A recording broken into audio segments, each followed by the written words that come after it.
चंद्रपूर जिल्ह्यात बनावट दारू विक्री होण्याचे प्रमाण दिवसेंदिवस वाढत आहे। यातच जिल्हा स्थानिक गुन्हे शाखेच्या पथकानं चिमूर तालुक्यात एका आयशर वाहनातून 350 पेटी बनावट दारू जप्त केली। तर आपण चंद्रपूर जिल्ह्यासह राज्यात सुरू असलेल्या अवैध दारू मुद्दा विधानसभेत मांडला होता। तसेच उपमुख्यमंत्री अजित पवारांशी चर्चा केली होती, असं आमदार सुधीर मुनगंटीवार म्हणाले। चंद्रपूर जिल्ह्यासह राज्यात अवैध दारूचा मुद्दा प्रशासनासाठी डोकेदुखी ठरत आहे।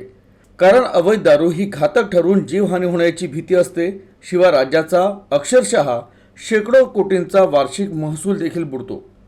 या विरोधात आता पोलीस विभागासह प्रशासनानं मोहीम सुरू केली आहे। यातच चंद्रपूर जिल्ह्याच्या चिमूर तालुक्यात एका आयशर वाहनातून तब्बल 350 पेट्या अवैध दारू जप्त करण्यात आली। ही दारूबंदी असलेल्या गडचिरोली जिल्ह्यात नेली जात होती।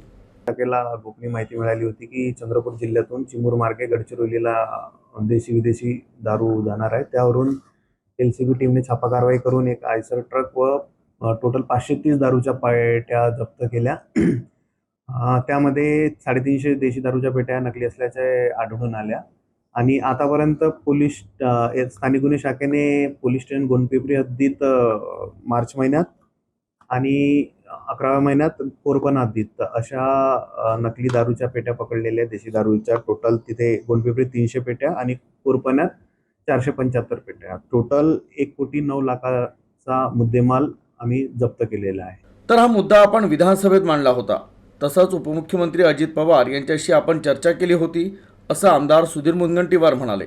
तर संबंधित विभागांनी बनावट दारू तस्करांविरोधात मोहीम उघडून आरोपींवर कारवाई करावी, अशी मागणी मुनगंटीवार यांनी केली आहे। चंद्रपूरमध्येच नव्हे, महाराष्ट्रामध्ये मोठ्या प्रमाणावर अशी अवैध दारू, अवैध म्हणण्यापेक्षा डुप्लिकेट दारू, नकली दारू याचा मोठ्या प्रमाणावर आवक होते आहे। खरं तर विधानसभेत हा विषय मी आदरणीय उपमुख्यमंत्री अजितदादांच्याही लक्षात आणून दिला। मागच्या वर्षी आपण जो महसूल आहे उत्पादन शुल्काच्या माध्यमातून तो 30,500 कोटी रुपये गृहीत धरला होता, पण दुर्दैवाने तो 22,500 कोटीचा आला।